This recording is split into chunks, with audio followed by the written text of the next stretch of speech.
Welcome back. We are talking all about early spring walleye locations. We're right on the cusp of opener here in Minnesota. Wisconsin has already started. So I'm going to kind of give you my predictions for the locations that these walleyes are going to be right now, right away on opener, but also even weeks into the season, kind of what the transitions, where they're going to be moving and what they're going to be doing. We're going to start with some more general, maybe some more science-based information on the spawn as to what these fish are doing. And then we're going to move into some very specific areas, some very things. I'm going to give you lots of map screenshots. I'm going to give you a lot of side imaging shots, some live scope footage, all that kind of stuff, so that way you can see exactly what these fish are going to be doing. But we're going to start with some of the spawning information, some biology behind it, because as a teacher, I always want my students to know why. I want to know the why behind what we are doing, because I can tell you what to do, I can tell you where to fish, but unless you understand the why, it's going to kind of end there.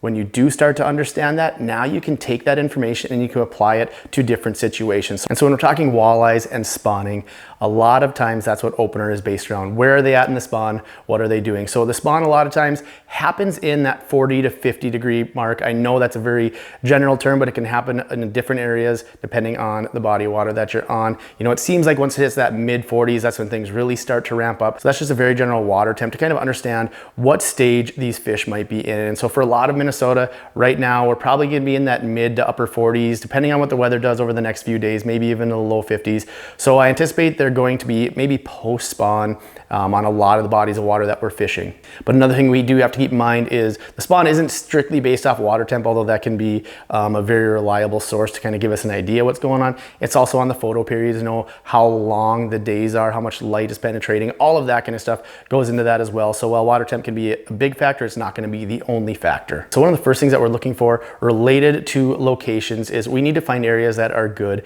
and oxygenated. We need good dissolved oxygen in the water for these eggs to mature appropriately. So a lot of times we're talking, if you're in a river system, maybe some sort of current, especially when there's some of that riprap, being able to create those bubbles to get that oxygen dissolved in the water.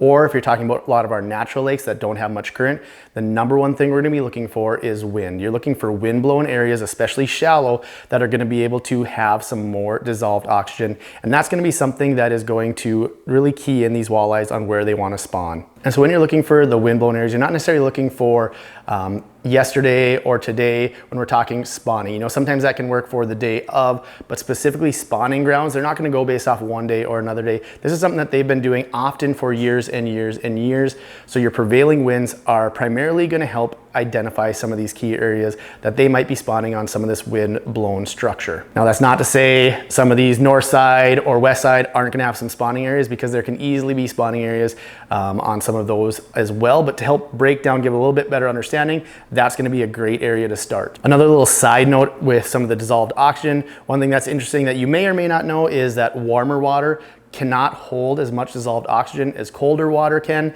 Obviously right now, this time of year, it's not going to make as much of a difference because a lot of our water is relatively cold, but as that progresses later into the year, that might be something you want to keep in mind for where these fish might be. So we're looking for oxygenated water. The other thing that we're looking for is looking for the correct kind of substrate, which is essentially just the bottom composition. You're looking a lot of times for hard bottom, maybe some rocky bottom, maybe it's sand or rubble. And the reason that we're looking for that is a lot of times if there's an area that maybe has silt or a little more muddy that might get churned up, that's going to deposit some sediment, deposit some silt on these eggs, and again, not going to provide for great maturation of these eggs. Another thing, specifically when we're talking rocks can help provide some protection from predation of maybe suckers or whatever that might be coming and eating some of these eggs. So we got oxygenated water, we got the right bottom composition. Now we're going to talk a little bit about walleye movement and kind of what they're doing. You know, when we're talking walleyes, the males, if you've ever been out fishing and you're like, man, we're catching a lot of males, but we're not getting the big ones. You know, that's very common around opener, around the spawn, because the males, they will move in earlier and hang around later than some of those bigger females. That time frame where these females move in and spawn is much shorter than when these males maybe stick around and fertilize some of these eggs. So they go in and they go out relatively quickly. So there might be times where you can get on both. You can get some smaller males, some bigger females. That is awesome. Those days are great. That's what everybody hopes for. But just keep in mind, if you're catching a lot of those smaller ones, again, what a lot of people are looking for this time of year is a good meal of eater-sized walleye, so that's awesome. But if you're looking for those bigger fish, you might have to think a little bit differently. And so these big females are moving out much quicker for a couple reasons. One is they want to reduce their body temperature. They want to get out to some of that cooler water, so that way they can kind of recoup from the spawn. But another thing is, a lot of times, especially in some of our bigger natural clear lakes, anywhere that has ciscos, they like to go out to those areas because, as you know, ciscos smelt some of that forage.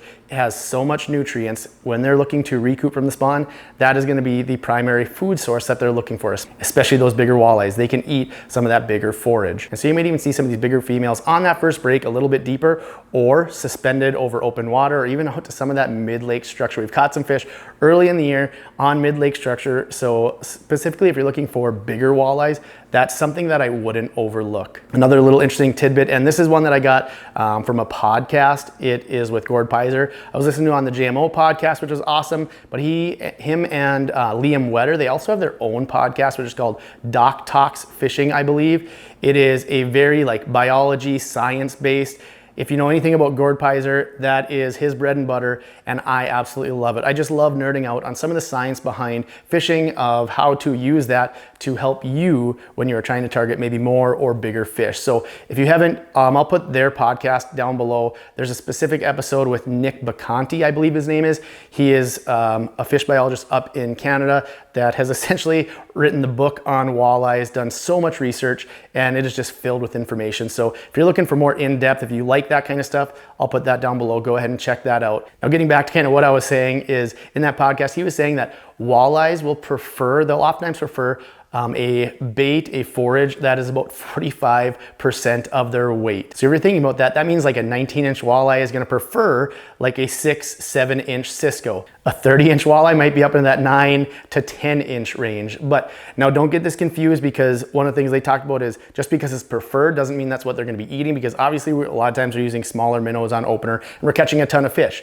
But just because it's preferred doesn't mean it's necessarily abundant. So, you know, up shallow, maybe there's perch, maybe there's other shiners or different minnows.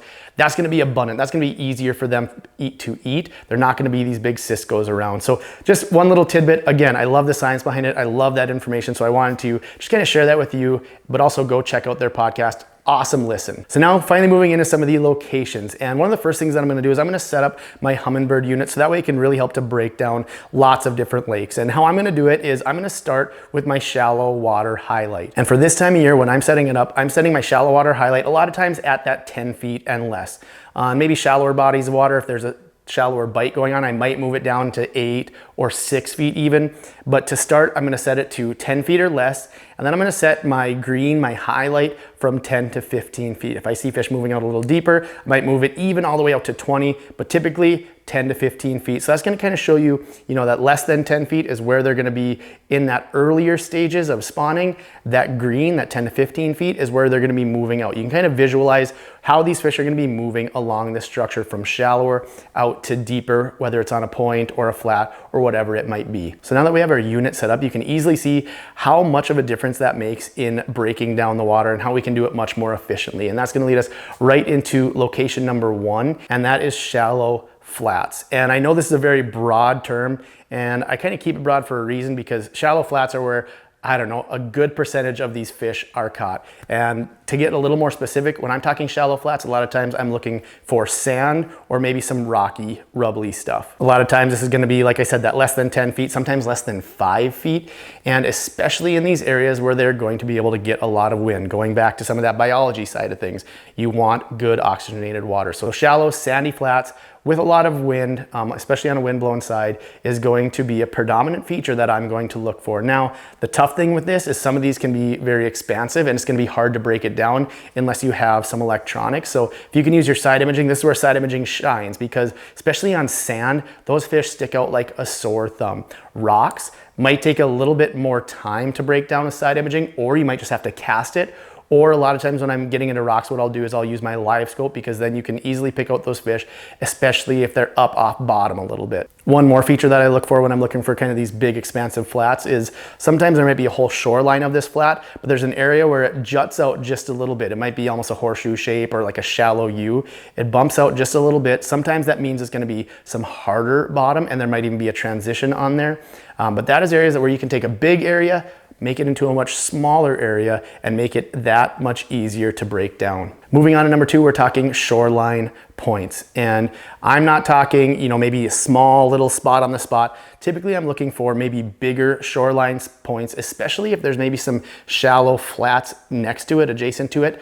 Being able to find some of that area, specifically looking for ones that are hard bottom, maybe not as much weedy right now, but hard bottom, or some of those rocks, especially again, when there's an opportunity to be on the wind-blown side. One of the things that I really like about these points is they can be fishable for many weeks of the season, because they're gonna start out typically shallower, and then they're either gonna move off to the transition, off to that first break line, or they're just gonna keep sliding slowly down that point and get a little bit deeper and a little bit deeper, especially if it's got multiple levels to it.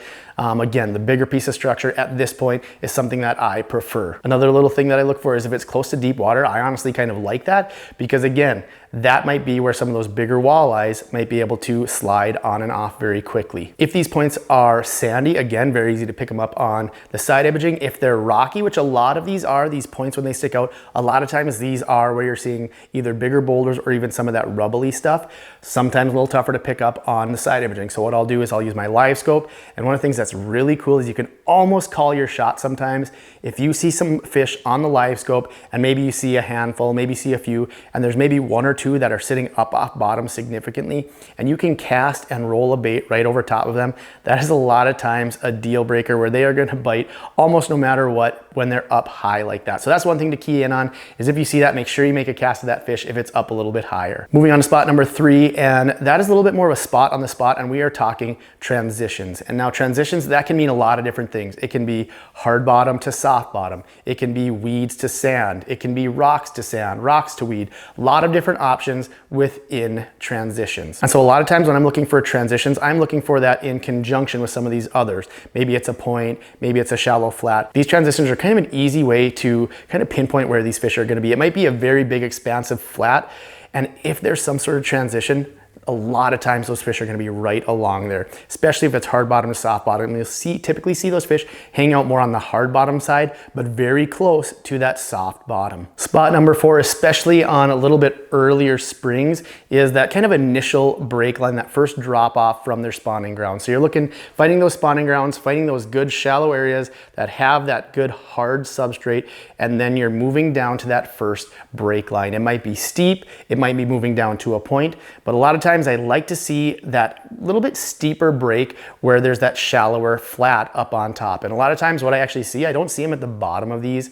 A lot of times I'll see them on the top edge of this. You'll see maybe a nice shallow flat and then it drops off. And then right at the top of that drop off, you're gonna be able to see groups of fish hanging out. Sometimes they will slide down a little bit deeper, especially like when I talked about some of those bigger walleyes doing that. But more often than not, when I see these steep breaks like this, I see them kind of hanging out at the top of it. With an earlier spring like we had, those fish might already be moving out there, although the water temps have remained fairly consistent, so I think we'll be all right in kind of their typical patterns. But don't be afraid to try down that first break line. And you can do that in a lot of ways with jigs, you can do it with Lindy rigs, you can do a lot of different things, and that's one of the things that's nice about trying these first break lines. And moving on to our last one, spot number 5 is weeds. And this is something I do a ton in the summertime, but it can also be an area that is holding fish in the springtime. You know, you don't hear quite as much about weeds early in the year, and a lot of times because you're looking for that harder bottom, but weeds can attract fish for a couple reasons. One, like I said, there's always gonna be oxygen in there with those weeds, but more importantly, there's gonna be a lot of forage. That's where a lot of those perch